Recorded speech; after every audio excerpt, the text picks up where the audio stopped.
Oh man, jeez, a family tree. I apologize. I'm having pure technical difficulties. But if you guys are with me right now, as I know that you are, hit me up in the notification. Gang, gang, gang, gang, gang. I see you, my brother. But the Bing is in the building. Shade Bode as well. Real Misfits. Let's get it in, family tree. Let's get it in. Hit up the like button. Hit the like button. Let me know that you're here with me right now. Riki Singh, I see you, family tree. So yeah, we're about to get it in.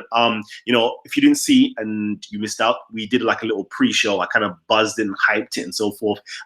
It's called "Why Do Blacks Convert to Islam?" Okay, I kind of laid down the groundwork for that, and I don't really want to keep on repeating myself, but I would just repeat a little small snippet just so we can be on the same track. So again, as I said in the last one, what I'm talking about is not all Islam. So we have different types of Islams. We have two major denominations: Shia Islam and Sunni Islam. Okay, and I'm not even speaking about, whatever the case is. I'm not speaking about Sufi Islam. I'm not speaking about Shia Islam. I'm not speaking about the mainstream Sunni Islam. I'm not speaking about Jamia. I'm not speaking about Mutasila and so forth and so forth. I'm speaking about this particular form of Islam. Some scholars or academics call it Islamicism or Islamists.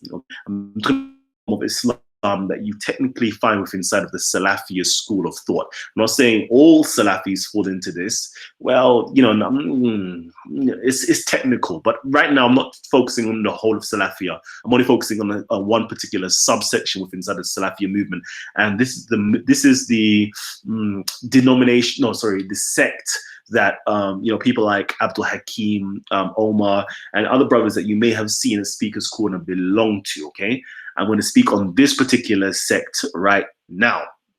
And why do Black people in particular join this sect? So again, we're not speaking about Asians, Arabs, whites, or anything like that. We're speaking about Blacks. Why do Blacks join this particular sect? Okay, so it's not the whole of Islam, because as I said before, there is loads of different, like everybody thinks that Islam is a monolith. No, everybody has a different version of Islam. Okay, we all have different versions of Islam. Even Christians have a different understanding of what Islam is versus a Muslim who is a Salafia, or somebody who is a Shia, or somebody who is a Jamia, or somebody who is a Maliki, or whatever the case is. There's various different ways of understanding Islam and their perception of what it is. And I'm only focusing on one group. And the reason why I'm actually focusing on this one group right now is really and truly, it's kind of based upon the good brother Abdul Hakim. Again, I'm going to repeat this. I don't really have a problem with Abdul Hakim as a person or a personality or a person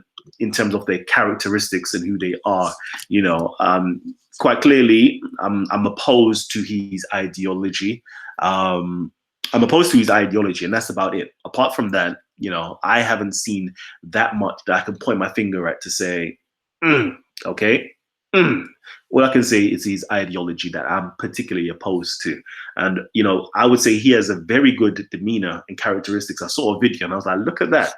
Look at that. This person is supposed to be, the big T word or all the other words that, Muslims are throwing out there against him. And his behavior and conduct is better than the good majority of them. And I'm like, wow, imagine that. Imagine that the person you're calling all these names, yeah, he's behaving better than you, and you're looking like the names that you're calling him. I always say if you're pointing a finger at somebody, realize that it's three pointing back at you. Anyways, let me get back into this now and actually discuss this. So if I can share my screen, let's see if I can actually share my screen. And family members, okay, please, okay, you know how we're gonna do it. Scudder, gang, gang, gang, gang, gang, gang. We're gonna actually jump into this. Okay, we're gonna jump into this, and I really want you guys here to make sure you hit the share button. Okay, let's see if I can. My memory is to seek knowledge, and inshallah, I'm going to be speaking about why Black people have become Muslim. Okay, so he said I'm going to be speaking about why do Black people become Muslims. Let me just rewind that track there, selector. Let's just hear what he had to say. And inshallah, I'm going to be speaking about why Black people have become Muslim. And that's really important, inshallah. I'll touch upon it today. All right. So, so that's what he wanted to be speaking about. So, unfortunately, he didn't do his, his diatribe or his disposition onto why Black people are becoming Muslims. And, most probably he's going to give the airy-fairy reason as to why Black people are becoming Muslims, because it is the one true religion that your forefathers belong to. This is the only way of life. This is the true deen, etc., etc., etc.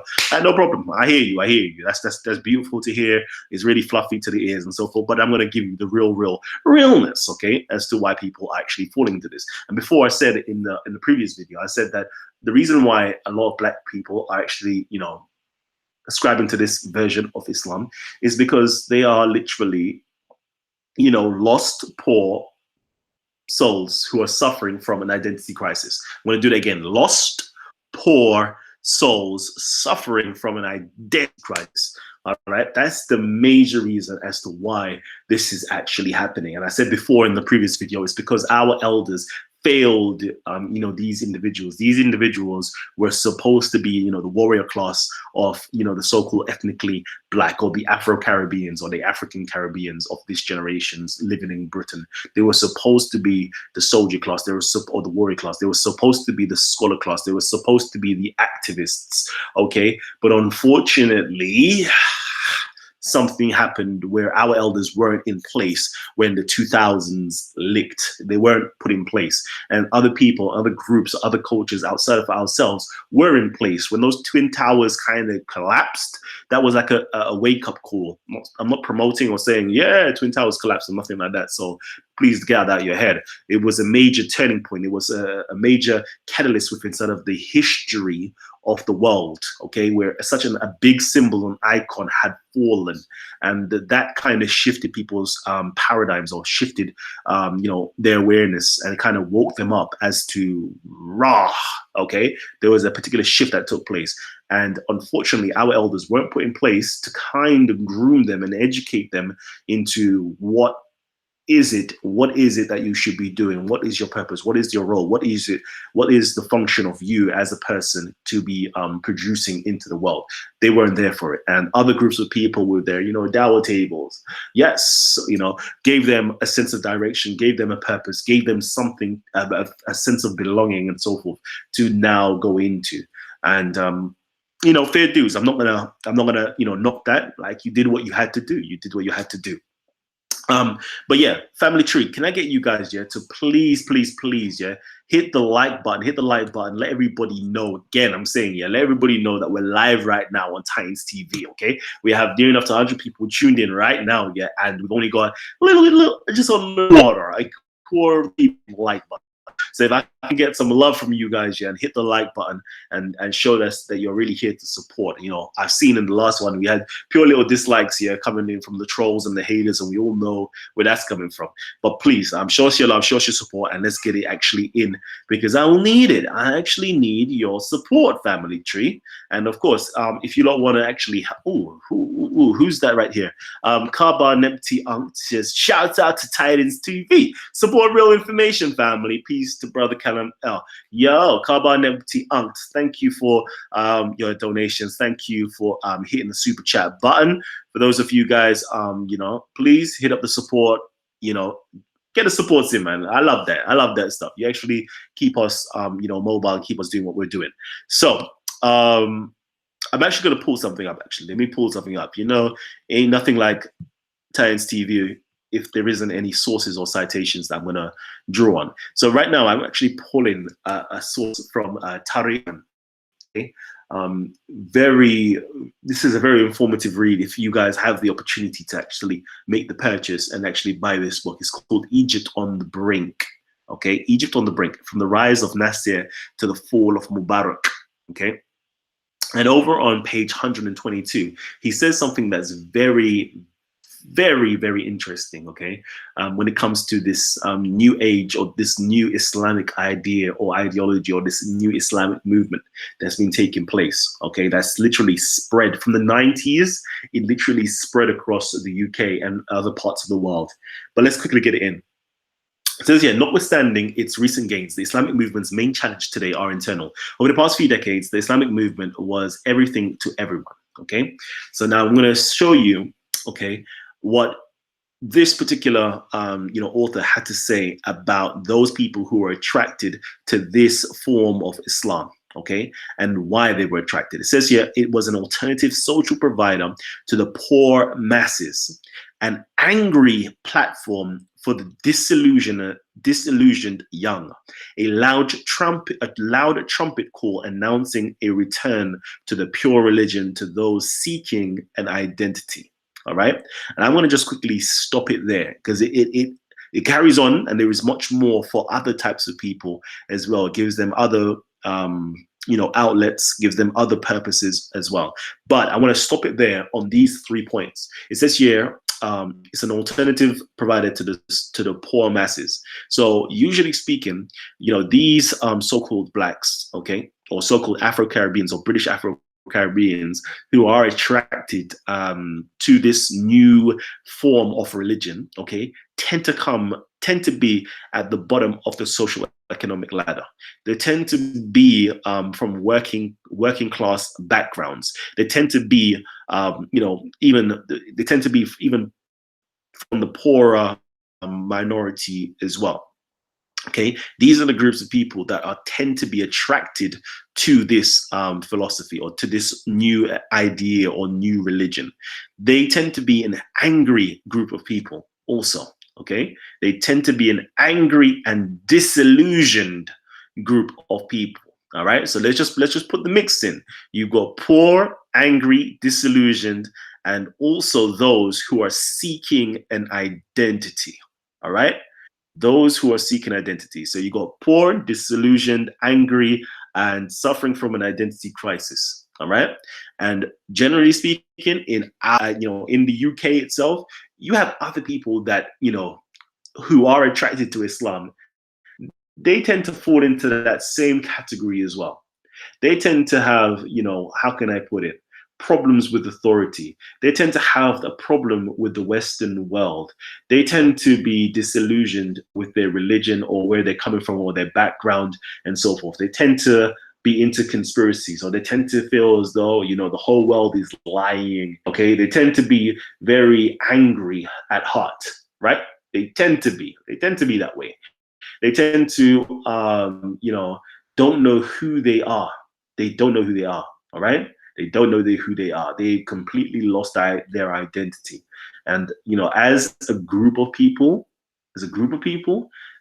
Black people are suffering the most in terms of identity crisis. And I'm not being bad-minded to keep knocking down on my people. It's just the facts. We've actually suffered via slavery and colonization. There's a lot of things that's happened that puts us into this position. There's a lot of things that's even put us into, a low socioeconomic circumstance. There's a lot of things that makes us angry. There's a lot of things that has us disillusioned. All right, there's all of these factors that are put in place that are just screaming out for a religion or ideology to come and say, you know what? I've got all of the answers to your problems. I've got all of the answers to your problems. And that is what this brand of Islam does. Okay, this brand. Oof, stop sharing. Come on, family. Yeah, this brand of Islam comes in, swoops in, and picks up these individuals. And these individuals, okay, tend to be very easy. Okay, tend to be very easy to be radicalized. Very, very, very, very easy to be radicalized. All right, very easy to be radicalized as well. I think that's another thing it has at the bottom. It talks about yeah, there it is. At the extremes, a violent vehicle for rejectionists and radicals. Okay, so it's a very violent vehicle for rejectionists and radicals. Like all of those things there, yeah, are just saying, yep, find me. As a Black man, I'm like, yo, thank you. You found me. You've given me an identity. I'm a Muslim man. You've given me a sense of purpose to worship Allah. You've given me, hopes. You've given me, something that helps out my circumstances of being poor and so forth. You hardly, okay, now just check this now. You hardly find any body from the Black community that is economically well off. When I say economically well off, I'm talking about, middle class, upper class, okay, that is now saying Islam is the way that I want to go. You're going to hardly find professionals or people who are highly educated, university degree level educated, to say, yep, Islam is the way for me. And I'm talking about this particular Islam, miss me with everything else, because there's other forms of Islam, like even Shia Islam. Fam, you have to be a very brave soul, number one, to actually go against the grain. All right, go against the grain. You need to be a very brave soul. You can't just be anybody, to be honest with you. You also need to be a very intelligent person. You need to be having a forensic mind to sift through certain things here, to even consider becoming, a Shia Muslim. You need to know the intricate arguments and so forth. So I'm not speaking about every form of Islam. So just miss me with that for a hot second, right? I'm speaking about a particular type of Islam. So yeah, you're hardly gonna find anybody who of intellect to say, yep, I want to join this one. And you kind of find it. When I was listening to that speech he was making, I was like, I actually, for me, myself, I actually lost my sense of purpose as to why I was, just laying into this form of Islam that I was seeing at Speaker's Corner. I kind of lost my sense of purpose. I was like, I can't even be bothered. Like, I ain't got the time for that. I don't even want to speak to these individuals no more. And one of those things that I was like, miss me with that Islam stuff. But I remembered, like I said, fam, do you recall the reason why you was going hard on this religion? Like, and all this racist stuff kind of like brought it back to me. I was like, fam, I remember. I'm going to give you a little sneak peek into my life. I can't remember how many years ago. Let's just say a good amount of years ago. Possibly 10 years ago. I'm going to say possibly 10 years ago. I was witnessing, this spread. And even when I was reading that Easy Meat book and all those things there, I was like, wow, a lot of things I was reading in that book, yeah, I was like, fam, I remember this growing up on the streets of South London. A lot of this was taking place. When it comes to radicalisms and extremism, I remember, I was with my brothers back in the day, and I saw a lot of them become radicalized. Okay, I saw a lot of them become radicalized. I saw what was going on in South London, right? With them, everybody, and I'm seeing it, and I'm seeing the type of mentality it breeds. Like, that mentality says that, wow, when it's time for jihad, I'm slicing boy, even though it's close to me. That's the type of that form of Islam breeds. And I remembered as to say why I was going heavy and hard at it, because I refuse to allow myself to be in that position where my elders failed our generation. And when I come to that position in life, that I fail those younger generations, to tell them and warn them beforehand, and to let them open up their eyes to just look at things from a different angle. Because right there, I do not want young black boys to fall into that same trap. I don't want young black boys to be doing investia and saying Allahu Akbar and ready to blow themselves up. I don't want young black boys to be running on the streets trying to stab and decapitate, man. I don't want young black boys here to be caught up in this form of madness. I really don't. And I remembered why I was going so hard at it. I remembered the reason why I was actually going so ham on Islam at Speaker's Corner, on my shows and so forth. I remembered, and I was like, God damn, I can't allow this to happen. Listening to Abdul Hakim speak, I was like, God damn, I can't allow this to happen. You can see the brainwashing that had occurred in that young man's head. You can see the brainwashing that occurs in a lot of these individuals' heads, yeah. And I'm like, wow. Let me quickly, stop talking for a hot second and actually just pull up certain things that I witnessed him saying in that video. So in the video, he's talking about, Sharia law that he wants to implement it in the UK. He was talking about apostasy. The ultimate punishment is death. So, for example, if Sharia law is actually implemented in the UK, yeah, okay. If Sharia law is all right, let me do this real quickly. Let me actually hit the share button. Let me just hit the share button real quickly. And don't worry, family, I will get you guys onto the show a little bit later on. Let me just see. Boom, boom, boom. All right. Let's see. Boom, boom, boom. 10:05. All right. Let's quickly get it. All right. Right here. All right. Let's just maximize the screen. And let's play it for you. Even the apostasy thing is something that the judge will have to see, like what's wrong with this individual? Why did he apostate? And they'll go through certain things with the person. But the ultimate crime of apostasy is obviously death. Because someone who apostates from Islam, You said the ultimate crime. So there's different degrees of punishment. ultimate punishment for apostasy is death. So we're saying there's different degrees of punishment, then? Or is it just straight? That's the only No, punishment. that's the only punishment for apostasy. Yeah. If you apostate from Islam, and under Islamic State, I do define. because the thing is, yeah, we don't see this life as. So yeah. When I hear things like this, yeah, it's like, fam, you need to make sure you keep your foot on their necks, you know. You really do, because if these types of individuals, yeah, are at the forefront and teaching this version of Islam, yeah, and I'm gonna say, yeah, like Islam again, yeah, you know, some people are gonna think like, Kalam, you're damn hypocritical, aren't you? And I'm like, fam, like what I'm talking about is this: Islam is not that bad of a religion, you know. It really ain't. Islam, yeah, can be very beautiful. It all depends upon who is interpreting the religion, right? It all depends on who's interpreting the religion.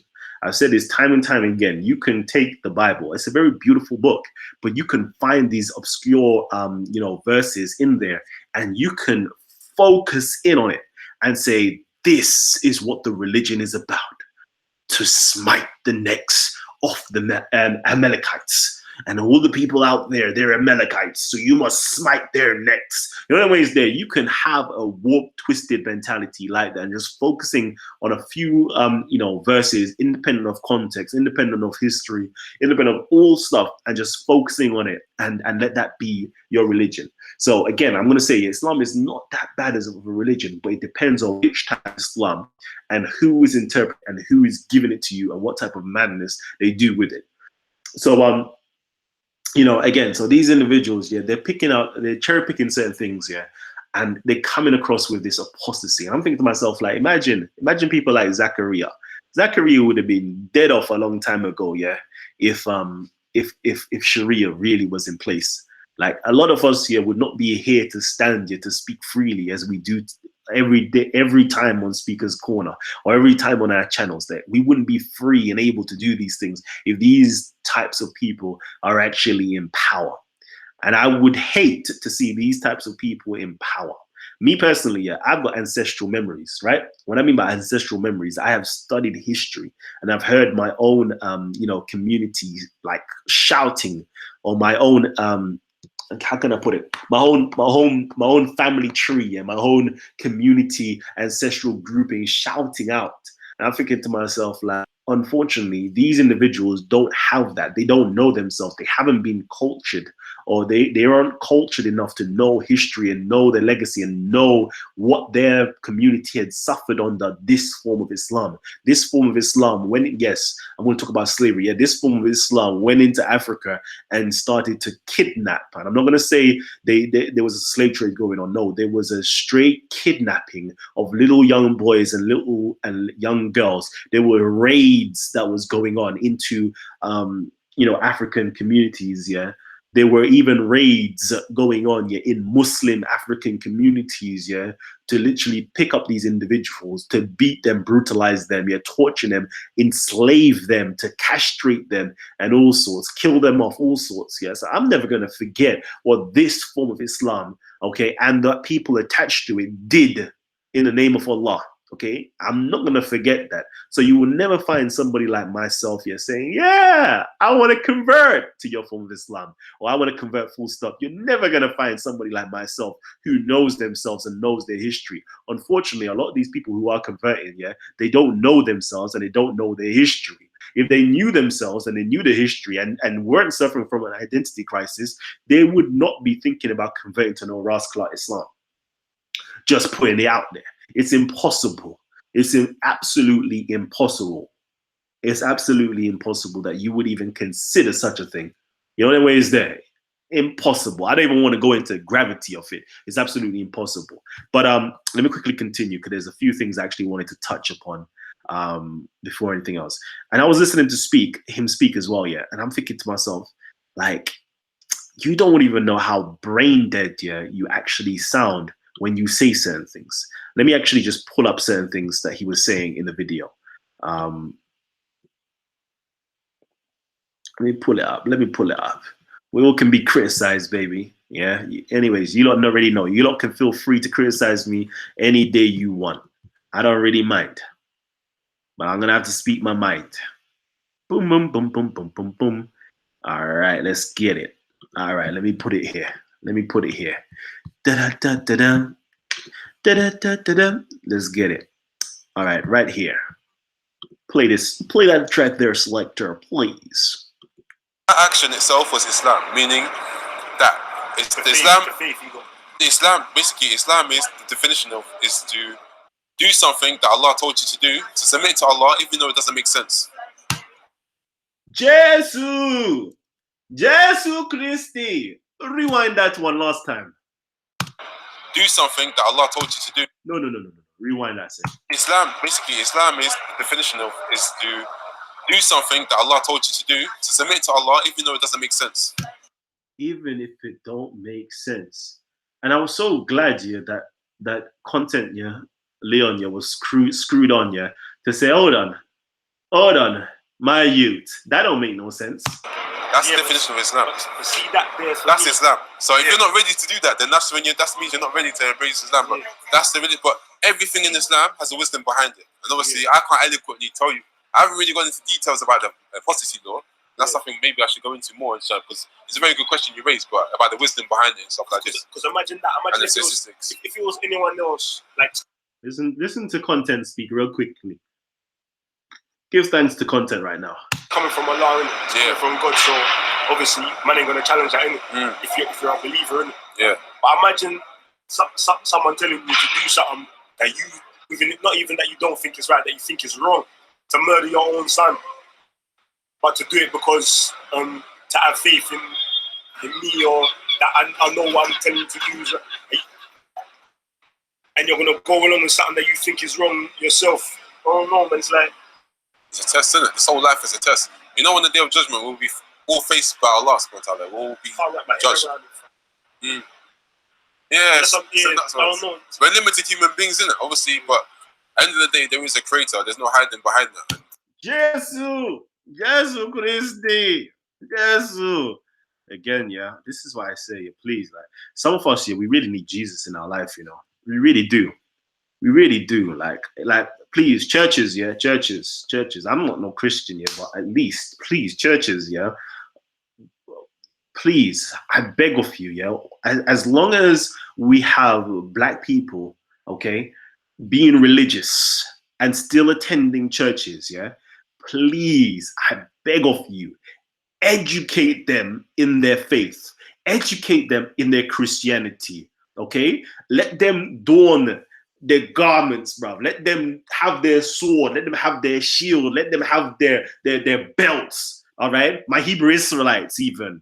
Hebrew Israelites, Kwame Sharala, please, Kwam, stand up, please. I beg of you. I beg of you, no, on a 100% real.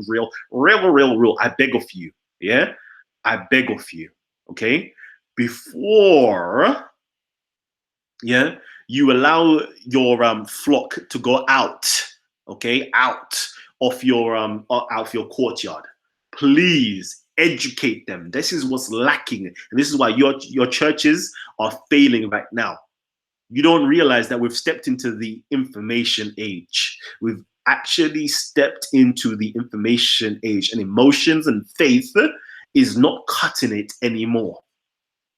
What you need to do is educate them, okay? Educate them. Otherwise, you're going to have these young black boys who are clearly disillusioned, yeah, with Christianity and religion, and they're going to go fall victim to these groups of people. You're going to fall to this type of Islam. This type of Islam is not just a religion, okay? Just bear with me. It's not just a religion. It's a political ideology as well. It's even more than a political ideology. It's literally a whole culture that's attached to it. You've got language, you've got power structure, you've got literature, you've got come on, what else do you have in there? You have a philosophy in there, you got heaven, you have everything that it needs, yeah, for somebody who's suffering from identity crisis to fall into. And then you got wolves in sheep's clothing. Let me not even say wolves in sheep clothing. You've got wolves in religious attire that's just waiting, seeking to prey on individuals like that. To say, yeah, you know what? Allah told me that you need to go and bomb yourself up over there. Allah told me you need to go and run over the people on a bridge or something. These, you know what? Allah told me that you need to Allahu Akbar yourself. Like, please, I beg of you, yeah? I beg of you, before you send your flock out on roads, yeah, educate them. Because it's you guys, yeah, my Christians right now, yeah, it's you guys that actually failing these young black boys. It's you guys, yeah, who are failing, yeah, a lot of these boys or men and females, yeah, who are converts to Islam, okay? Are converts to Islam that join this radicalized version of Islam that's doing most of these terrorist acts. Is because of you guys. That's really one of the starting points, because of you guys, right? And again, I don't like to blame anybody, so I'm going to tell my elders again, please, you guys need to fix the hell up, okay? Because it's producing these types of individuals. And I personally like feeling safe and secured in the UK. I like the feeling that my family is safe and secured in the UK. I like the feeling that family has a future in the UK. I really do. I love that feeling. But unfortunately, okay, we've got ideologies that's springing up all over the country that's gonna, I'm not even gonna say none. I'm never saying none. Even just reading that book, yeah, that I got the other day, okay, what's it called? Easy Meat. It talked about roughly 1 million girls, yeah, 1 million. Just pre the numbers for a hot second, you know. This is all tied together. Don't ever get this ish twisted. I told you already, yeah, I grew up on the streets of South London. I grew up with Muslims, yeah, so I already know how they think.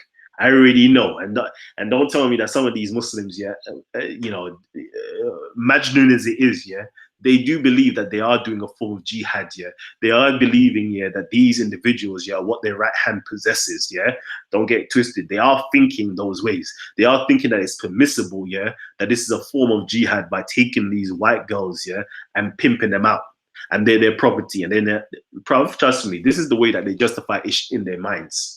I'm telling you 100%, as a person that grew up in the UK, in Islamic communities, right?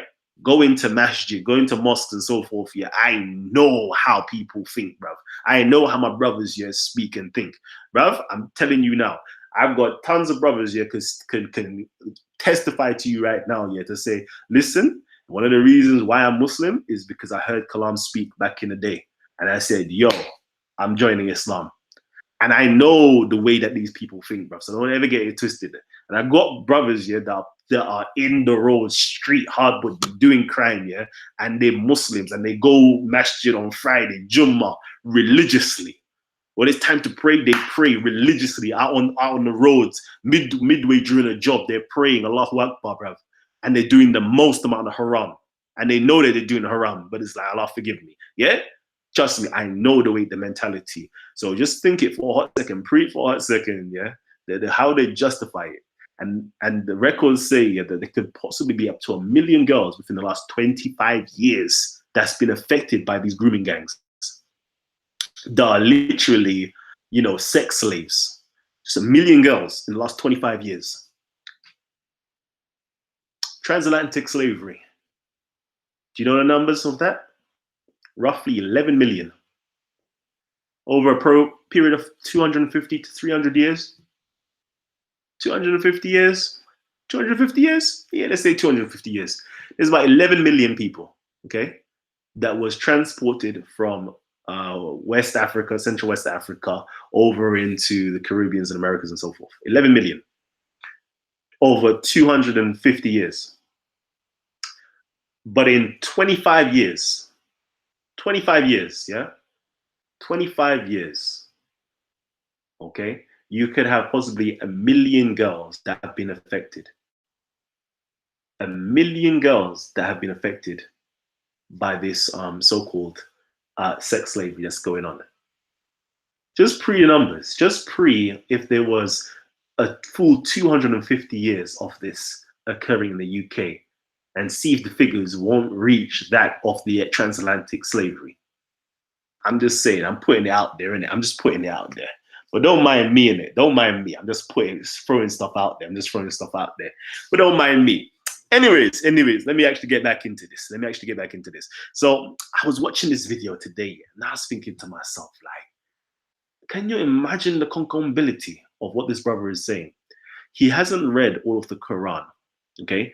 But he wants to join the religion. This is what's going on. If you see a speaker's corner, yeah, they will speak to these individuals just shy of an hour and convince them by going through a script, okay? They've got like a whole script that's in their head that they have to go through, all right? I should bring it up these days, yeah, and read it to you guys so you can follow on. And so anytime that they try to get you on script, you make sure you get yourself off script. But anyways, okay, so they have a whole script, and by the end of it, it's kind of like direct sales. It's like perfect for those of you guys who've ever done direct sales before, all right, and you know that you're reading through a script and you're getting people to acquiesce. Yes, if they accept this, we move on to the next stage. Yes, say this, say this, say this. And then you do the whole time barrier, to kind of hurry them up, like, or there is only a few more remaining. There is only one left in stock. Yeah, there's a special sale going on. We got 30% discount, but it's going to be ending at 1 a.m. in the morning. So you got 25 minutes to make up your mind. Are you going to be coming or not? Anyways, this, and they now put in the whole time factor in. You know what, Akhi? You believe exactly as I believe. Tomorrow is not promised to nobody. Those of us who've done insurance as well, like we know life insurance, you don't know these techniques here. Tomorrow is not promised, Akhi. You know what? There's a good brother. He loved Islam. He loved Islam so much. He says, Allahu Akbar, subhanallah, I would have converted to Islam, but I know that I'm not ready right now. I know I'm not ready because I want to be serious as soon as I convert. Brother, do you know what happened to the brother after we had that conversation? He went out fully well knowing that Islam is the truth. All he had to do was say, La ilaha illallah wa Muhammadan Rasulullah. And he would have made it to Jannah. The moment he went out, he got shot. He went about his business. He got shot, akhi. Shot. Just like that. Boom. Dead. Like the angels came to him. Before he died, though, akhi, all he had to say was those one words. Those few phrases, that few words there, and he would make it to Jannah. That's all you have to do. But now, akhi, he believed what he did not profess. Now the worms are eating his body. He is not guaranteed to make it into Jannah. He may be even being tortured right now. The angels might be saying, why did you not do it? Why did you not say it? You would have made it. Akhi, do you know how hot the fire is? The fire is burning. It will burn your skin and your skin will grow back and it will burn again. Do you know what that pain is like? Oh, brother, please, for the sake of your soul and save it, all you have to do is say these words. Oh, man. Listen. Tutus, when they say that word, that's it. You're finished. Your whole life is gone down the drain. When they talk about that whole Illuminati shit, yeah, when they talk about, you sell your soul. And once you sell your soul to these people, you can never get out. If you out there, anyways, there, like you see Kanye West and his mom died. Yes, that was a sacrifice. And all them things there. All that mad talk. But guess what? Yeah, like it's the moment that you say these words. Yeah, nobody gave you the small print to let you know. Yeah, like the moment you say these words, you can't go back from it because. Simply put it, if you try to say, nope, I'm no longer a Muslim, you don't even have no 14-day return policy. The moment you say it, family tree, yeah, guess what? In a Sharia-run society, yeah, the moment you say, I'm no longer a Muslim, yeah, the brother said it to you before. Ultimately, an apostate is death, okay? They don't give you the small print. Imagine that, like you buy the brand new iPhone X, you get the contract, yeah, you didn't even read the contract, nothing, you just signed it, and it says, boy, the moment that you say you don't want this iPhone X no more, I'm gonna take your life. That's the type of ish that they're selling you, like they don't read you the small prints, do they? When they're giving you the dawah, they ain't giving you the small prints to say, right, you don't even have no opportunity to change your mind. Technically speaking, you really don't. But thankfully, we're living in the UK where we have these freedoms of religion. We have these freedom of speech. We have all these great freedoms, yeah, that they can't, you know, impose these Sharia apostasy laws on us, because God damn, it would be horrible. It would absolutely be horrible. So, you know, and the moment that you convert as well, yeah, it's telling you like, no, you need to obey. You haven't even read the Quran yet, you know. You haven't even read the Quran. They might have just recited a few verses to you. Yes, brother. Listen, Islam is so simple. It's so easy. Islam is easy. Listen, Allah said in His Quran, "Qul hu Allahu ahad." Say He is one. Say He is one. Okay. There could only be one creator. If there was more than one creator, there would be so much chaos and travesty in the world. There can only be one. Do you think that there is more than one God? No, it's impossible. There has to be just one. Do you believe that is one? Then say Allah, God is one. Ahad. Kul ahad. Allah samad. Say Allah is self-sufficient. He needs not. What does He need? He gives all to everybody freely, but He needs not anything. Although He wants your worship, but He doesn't need your worship. He just wants your worship. He doesn't need it, but He designed you and created you for the purpose, for you and jinn, for the purpose to worship Him. But He does not need it. It's you that need to worship Him, because you need to show that you are deserved. You feel as though you don't realize it, akhi. You don't realize it. This is the most that they actually tell you in the Quran. They read out these small verses. Jesus, He's not the Son of God. No. Do you think that God can have a child? Do you think God has sex with women? It's impossible, okay? It's impossible. Allah would never belittle Himself as such. He would never. Do you believe that, okay? Do you believe that Allah has a son? Do you believe that He had sex with Mary? How can you say such a thing? Astaghfirullah. Do you believe that Jesus, there is two gods, Jesus and the Father? No, akhi. It's a lie. It's a lie. Please, akhi, save your soul. I'm like you. I believe in Moses. I believe in all of the prophets. I believe in David. I believe in Ibrahim. I believe in Jesus. The only thing that separates you is the belief in Muhammad sallallahu alaihi wasallam. That's the only difference between me and you, akhi. Only difference. Only difference. I believe in all of your prophets. I believe in them all. All you have to do is this prophet that brought the same message from Adam all the way down to Jesus. Is the same message. Worship Allah. Worship your God. That's it, akhi. You have your life. You have Jannah. You have it all. Say it with me.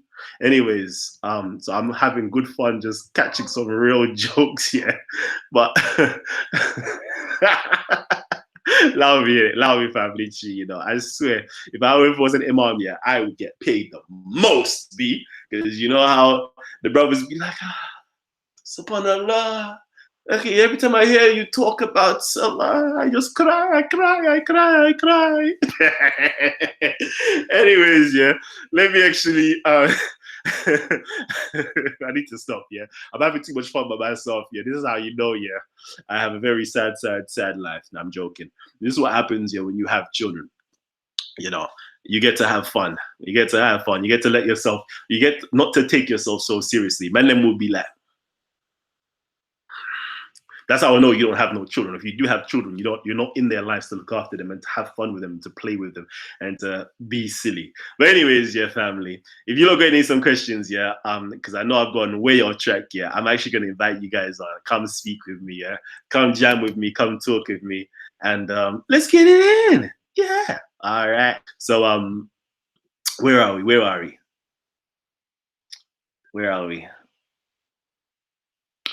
Yes. Am I mocking? Yeah, I'm mocking. Of course I'm mocking. We say mocking. I like to say jesting and doing satire. Let's get it though, family tree. I'm just waiting for you guys to kind of talk to me. All you have to do is tag Titans TV and let's get it in. How can I donate as I like your content? Okay, so there's several different ways. You can donate via hitting the super chat button, or you can go into the description box, I believe. Let's see. All right, let me quickly share a screen with you guys. Like Kelly Arms in the building. And we already know the trolls are going to come in soon, innit? So you can either go to the PayPal right here, or there's a GoFundMe, which is quite good. Patreon as well if you like to become like a monthly to kind of put money in monthly, or you can simply hit the super chat button right here, and that's the ways that you can donate, keep us up and running. Okay, so please do. Let's see. Oops, here comes. I know, trust me, trust me on that. The Mr. Pro Kelechi says, oops, here comes the hijabi porn. Yep. John McDermott, thanks for your support and love, my brother. But yeah, if you guys got any questions or anything like that, let's get it. Play this video. Brother Polite explains how religion has been a downfall for the black community. Yeah, Brother Polite goes ham still.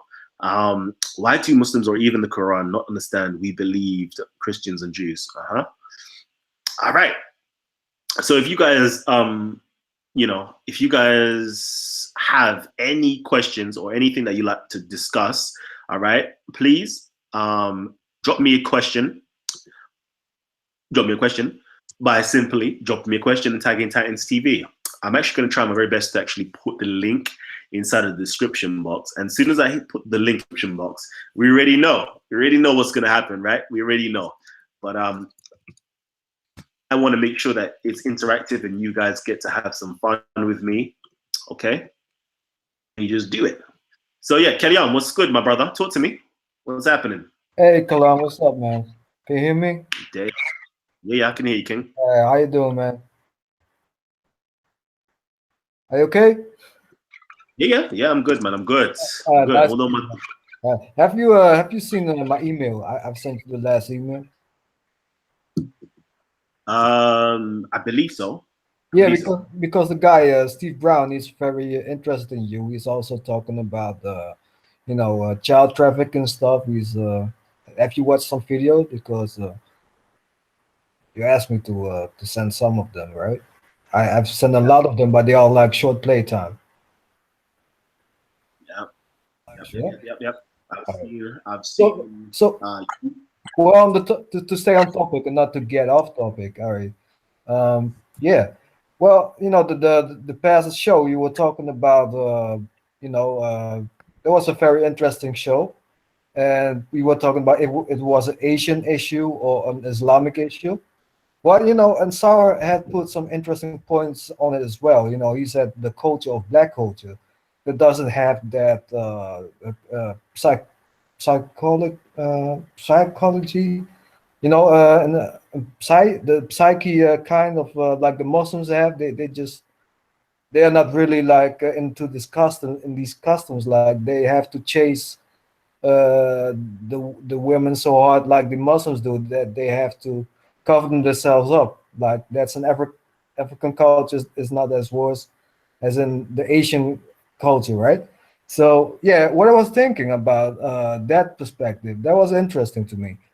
Is these cultures, I thought about, the oldest profession is prostitution, right? That's the oldest profession of the world. So if you think about it, it's like it's like a certain group, they knew how to make money out of it, and it's like the whole generations after generations, that's what they have been growing up to. That turns out to be quite of a chaos. They have to kind of organize themselves, while the people in Africa, they don't really have that that same state of mind as what Sauer was referring to, right? They don't really have that chasing each other mentality. And I hope you can follow me as far as I tried to say that. That was interesting to me. That was like the big contrast I could witness till so far. All right. I hear you, my G. Let me just quickly welcome in.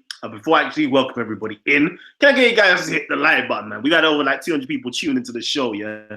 And I know a lot of people are here just to kind of tuning and hate and write some silly remarks on the comment section. But those of you guys who are actually here because you enjoy watching Titans TV, or those of you guys are here because you enjoy me being silly, please hit up the like button and let everybody know that you're watching Titans TV and you're enjoying the show. Come on, family G, let's get it. You know, support doesn't cost much. All it costs is like you picking up one finger, moving the mouse, and hitting the like button. All right. So yeah, we got Gabs, we got Joe, and we got Vegeta and Buddha Bing in the building. Let me just see who wants to talk first. Don't say anything, just unmute your mic and let me know who's gonna be first on the panel. So we've got Gabs that's first on the panel. Anybody else who wants to speak after Gabs? Okay, we got Vegeta and then Joe and then Buddha. All right, family. Let's get it. Gabs, talk to me, G. Young, got it, baby. Yes, brother. Peace, peace. Peace to everyone in the chat room, you know. Peace to everyone on the panel. Bro, I'm never gonna lie. Now, there was some big points that you was putting out there, you know, dealing with, you know, the issue of black converts to Islam and, you know, saying that, you know, the elders, we failed them, you know, with teaching them about their culture and about themselves. And it's not even just the black Muslim converts, it's even the young black youth in general, you know. But I would say, you know, not to always put it down on, I would say that there has been a little what's the word, uplift or progress in dealing with African culture and spirituality. I say since, you know, since 2012, I've noticed a lot of the younger generation and stuff is starting to get into, you know, their culture, you know, girls, the ladies, girls out there and women out there, you know, having their natural hair, you know, brothers starting to read, which is good, but it's not happening at a rapid rate. And, you know, to go back into this, you know, blacks, the black Muslims, you know, not having that, suffering from identity crisis here with dealing with Islam and them, you know, taking on their Arabic or the, you know, a Middle Eastern culture. It's very, what's the word? It's very hard to take because, you know, a lot of the black brothers, especially brothers that I know who are Muslims, yeah, they know that, you know, especially dealing with getting married to, you know, other Muslims, even their friends that they call their brothers that are probably from a Pakistani background or Saudi background or Asian background, yeah. If they was to ask any of their daughters or their sisters or their cousins for their hand in marriage, it'll be a straight no. And this is just the facts. But yet, them same brothers will say, yeah, man, I got black brothers. My black brothers are Muslim. Yeah, man, this is my brothers. We go and do Hajj together. We go Mecca and Saudi together. They do all this. We go and eat together. You know, Ramadan. Yeah, I'm with my black brothers. Da, da, da, da, da, da. But the moment if they was to ask, yeah, if they could get married to your sister or one of your cousins, oh, bro, I don't know about that. You know, I don't know.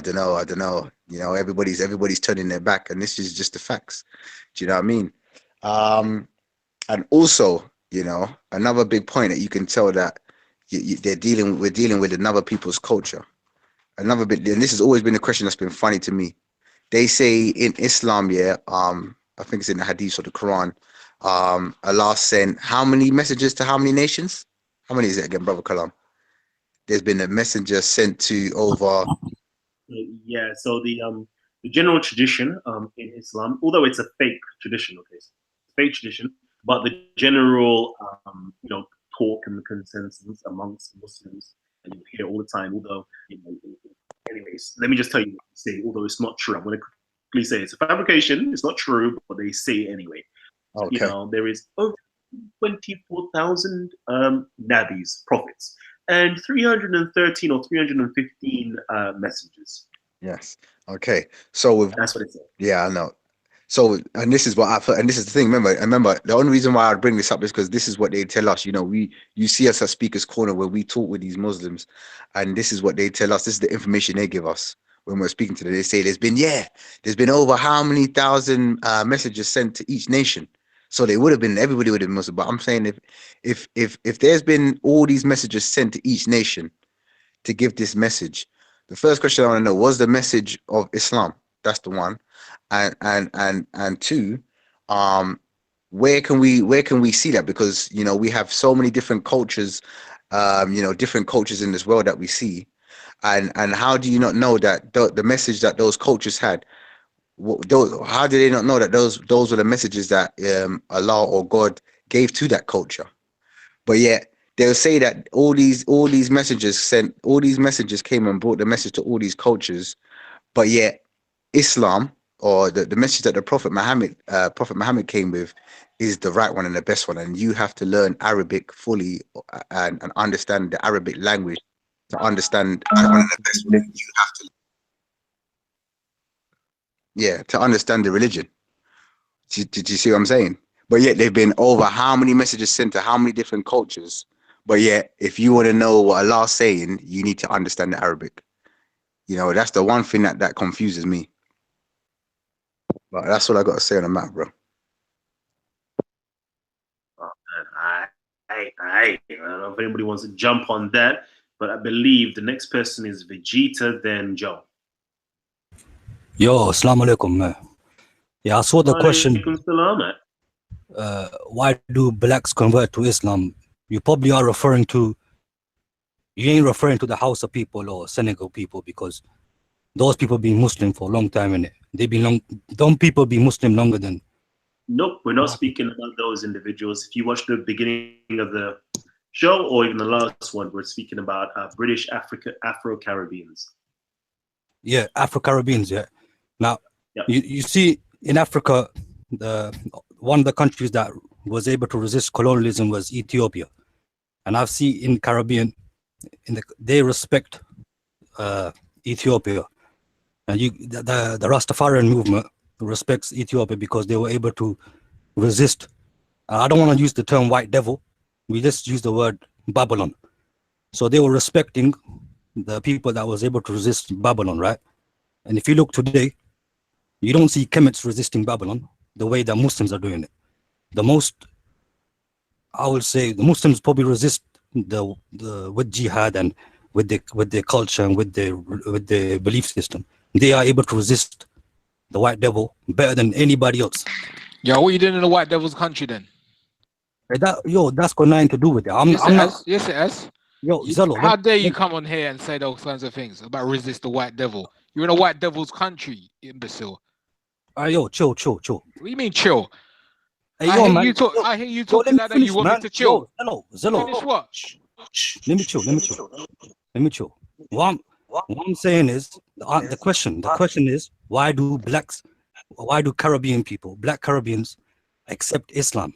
That's the question, isn't it? So I'm trying to answer that question because Because these of people like have you. Because of people like you. Hold on, Mess yo, in their Zello. mind. Yo, why are you getting flipping overexcited for, man? Chill, man. Overexcited. Yo, chill. You Let me should just listen to answer what the you're question. saying. Yo, Zello. Look in the chat and see why I'm getting overexcited. You're laughing as well. Forget the chat. Funny. Oh, really? Forget the chat. All right, carry on. Let me just say that. Once I answer this, you can speak. I'll listen to you. Yeah, I'm saying, isn't it true that the Caribbeans respect Ethiopia? That's true, and the reason they respect Ethiopia is because Ethiopia was able to, resist the colonialists. You don't even know what you're talking about. Mute your mic. Shut up. Just you mute your mic. You don't know what you're talking about. They respect him. Yo, They Zello, see they see Haile Selassie as a god, you fool. 1 minute. Respect them. You don't even know what you're talking about. 1 minute. You telling me that they don't respect Ethiopia because they were able to resist? Yeah, brother, let him speak. Let him speak. Go on. Go to my brother. Go ahead. Go, Vegeta. Yo, this guy very flipping gave me off track, man. What I'm trying to say is, yo, Zello, chill, man. Muslims today are the only, they just probably are resisting Babylon. Yeah, let's say Babylon. I ain't gonna say white devil, Babylon, right? Muslims are resisting Babylon in Africa, in Asia. They're the only ones that are actually in the forefront. Kemets ain't doing that. Buddhists ain't doing that. The only other people that I see doing it is the Rastafarian people. That's it. So that's why. Hold on. That's why I see Caribbean Muslims accepting Islam, because they see that, you know what I mean, that these people know who the enemy is. You get me, blood? Now you can talk now. I'll listen to you, bro. All right. Let me just stop you right there. Okay, let me come back on this one. Easy. Nah, still making up mad noise. All right. Cool. So let me do this and say this, okay? Family tree. All right, this is a family-friendly show, okay? And regardless of anything, yeah, that you lot may have in your mind, yeah, we don't actually accept racism on the panel. We don't accept ad hominems on the panel. We don't accept swearing or all those things there on the panel, Okay, we have people from all different types of ethnic groups. We've got people from Europe that tunes in. We've got people from Asia that tunes in. We've got people from Africa that tunes in. We've got people from Arabia that tunes in. We've got people from America and Caribbean and so forth that tunes in. We've got a very multicultural, multi-ethnical, viewing audience, right? So, a lot of us are going to be very sensitive when you start talking the way you're talking.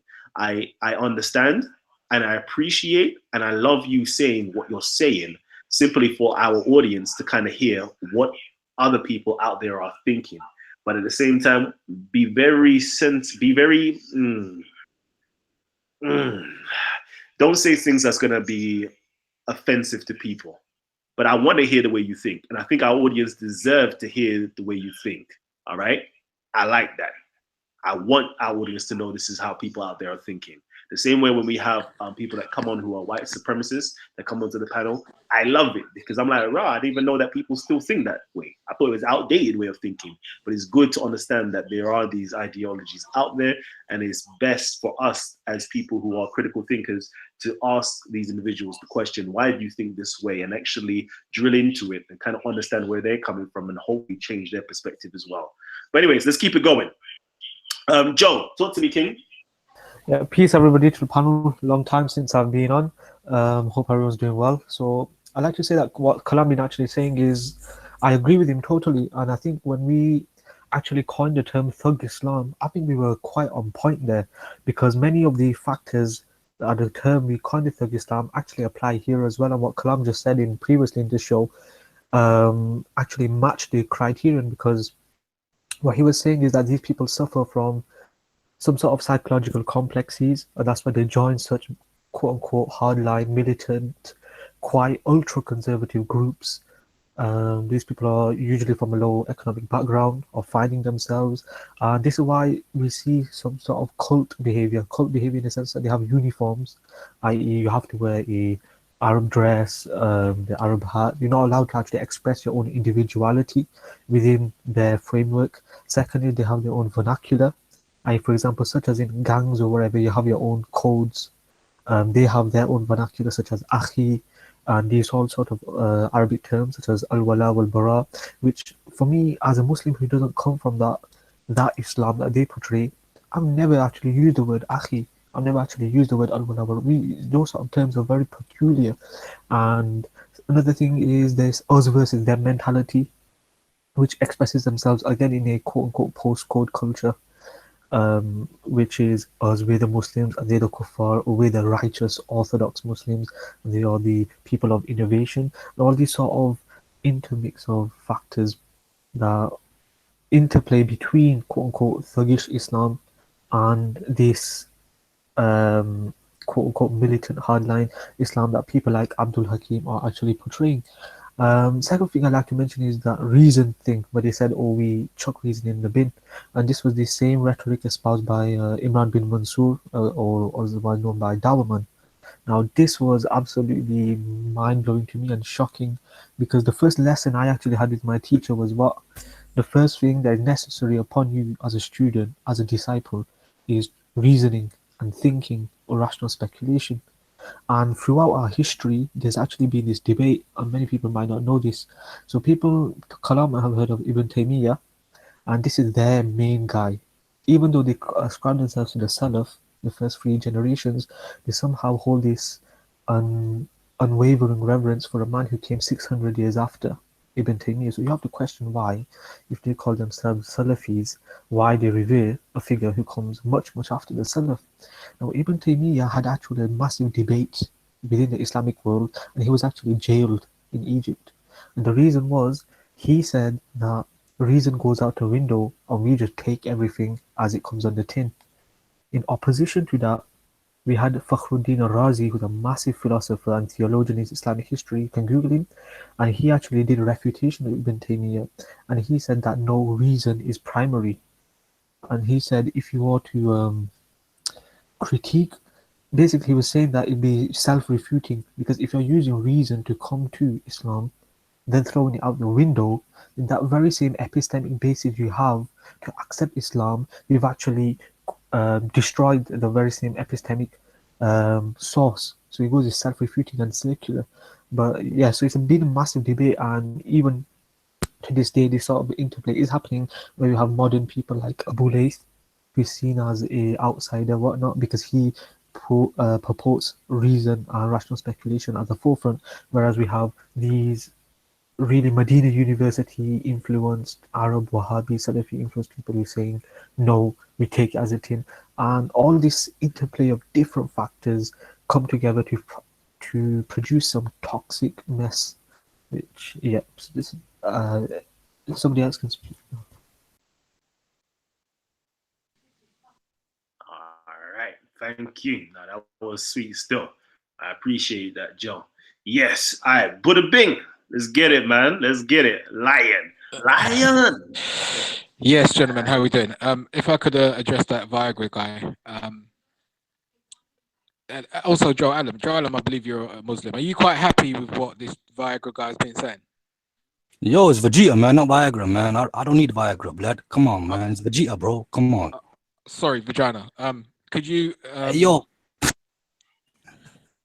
yo, kind of tell this guy, man. I don't want to turn this to a roast battle. Come on. Let's have education. Right. So the point I was trying to make is this: this gentleman says he does jihad. He calls white people Babylon. He infers that the Rastafarians have respect for Ethiopia. Clearly, he doesn't know what he's talking about. I'd be damned if I'm going to sit here and let an individual like him talk about the country I live in the way that he is. I think it's despicable, deplorable.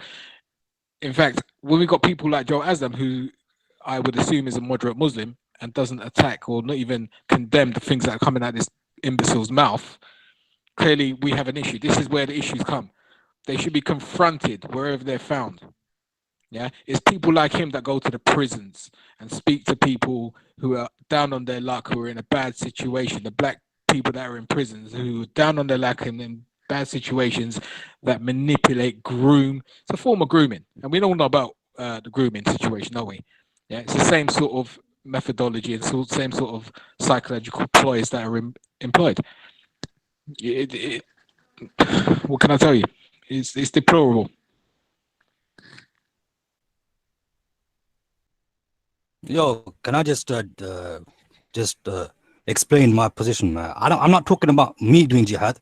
I'm talking about Muslims doing jihad. I'm not gonna indict myself, man. This guy calling me Viagra and this, that. Yo, I'm not calling you zero. You know what I mean, bro? Come on, blood. Just be civilized. I'm not your bro. How can you say be civilized? How dare you say be civilized? I'm not your blood. I'm not your bro. Yeah, so just mute your mic and don't talk to me. You then don't flipping refer to me as vagina, this, that, and the other, man. If you horny, bro, go and flipping do something about it. Why you coming over here talking about pussy for? Come on, man. See, horny. Did you not just hear about not using foul language? Control yourself. Apologies. All I was saying is, yeah, why do blacks convert to Islam? That's the question, isn't it? So I was looking at the question, bro. All right. From what I see is some from what I've talked to my brothers from Caribbean. And they have got, let's say, resentment, but they've got, you know what I mean, issues with Babylon. You know what I mean? That's the truth. They got issues with Babylon. All right. And then when they see the Muslims giving the Babylon, you know what I mean, the work, they start respecting the Muslims and they might accept Islam for that reason. But do you not realize that the words that are coming out of your mouth, that those same brothers that you speak about from the Caribbean, yeah, we're going to have an issue with people like you. You do realize that, yeah? Yo, I'm not talking about what I'm saying is right or wrong. I'm trying to explain why do blacks convert to Islam. That's the question, bro. Like if you got a problem with the question, then talk to my brother Kalam a minute. Why are you talking to me about the question, bro? You get me? That he chose the question, not me. Can I respond to what you said about Babylon? It has actually nothing to do with Babylon, what you say. Because Babylon, you know, the hellfire teaching what Islam teaches, that's actually from Babylon. Did you know that? It's a Babylonic teaching. Have you ever heard of it? And there are some Christian streams that also have that, but they don't even know it's from Babylon. Do your research, man. Really. Bro, we can go to the scriptures, but I'm looking at the history, yeah? I'm looking at the current moment right now. We can go to the scriptures if you want, and we can get to other things, but if you look at what's happening in the current, you know, political situation and throughout history, Muslims have been fighting, you know what I mean, the same enemy as the people that have, Muslims have been fighting the enemy that has been, you know, treating the Caribbean people. Oh, so you're our friends. So you're trying to profess like you're our friends now, yeah? No, not friends. I'm not saying friends. So you're not our friends. What are you then? Our trying to slave put words. masters? Well, I'm asking you a question. What you slave Listen. masters, friends? What? You tell me. We share the same enemy, innit? Oh, That's what I'm so saying. we share the same. You have enemies everywhere. You have enemies everywhere. You have fights everywhere. You have wars everywhere. So are all of those No. people our enemy as well? You know what it is, yeah? There's only two religions in this world: Islam and Kufr. You get Oh, me? I see. Okay. That's how it is. Yeah, the whole world is against Islam. So that's why, you know, Kalam's Titans TV, the main issue that's talked over is Islam, because Islam is what you call the dividing line. It's the criteria. No. You see, this is how you try to twist things. In actual fact, nobody is against Islam. People are against you. People like you. That's who we're against. People who call for jihad. People who try and mess people's minds up. Yeah. Bro, what's jihad, innit? You don't even know what jihad is, and you're talking about. No, I don't. Of course I don't. I'm an imbecile. I'm like you. I don't know anything. Nah, you calling yourself imbecile? Like, why are you degrading yourself from me, man? Let's get man. Because you're trying to say that I don't know what a jihad is. I'm just saying, what's jihad? Because you say I'm calling for jihad. Let me just hold on real quickly. All right.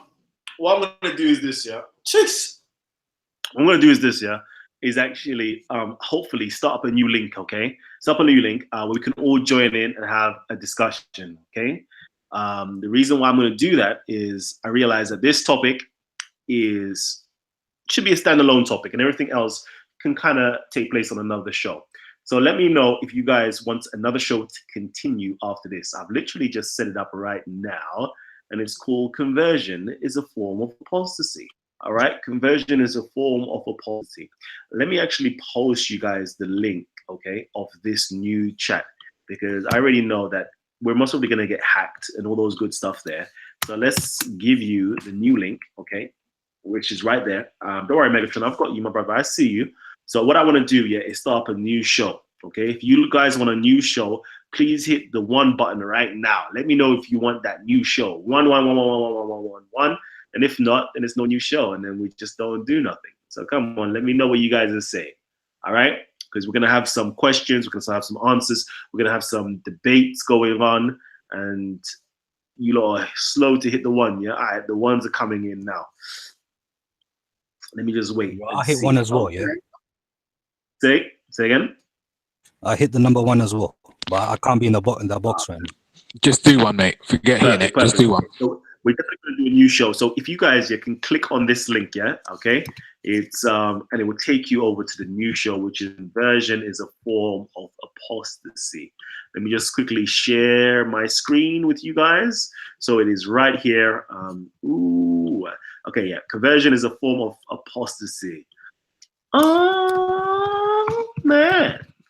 Yeah, so it's right there. So if you guys would like to come in and join, Kalam is there, Shay Bode is there. So everybody's going into that one, okay? We're going to start a new show. So just in case this one gets hacked and everybody else is able just to see the show uninterrupted, without the debates, without the, back and forth, and hopefully we can ask some questions and get you guys on the, I want you guys right now, you're still on here watching and you haven't gone over there, please tag Titans TV, and post up some questions that you would like our panel members to discuss, okay? And shouts out to all you guys who've been donating. So simply tag Titans TV and a question that you would like the panel member to discuss.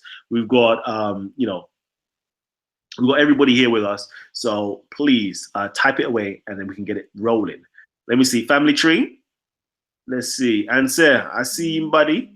All right, I'm gonna start the new show and I'm gonna drop the link, yeah, with inside of this or the back chat, okay? I'm gonna start it up. All right, family, so I'm gonna sign out right now and say peace and love. I'll see you guys on the other link. Go there now. And we'll be starting in the next 2 minutes. On the 2 minutes, we'll be starting. So peace and love, I'll see you guys there. Amen.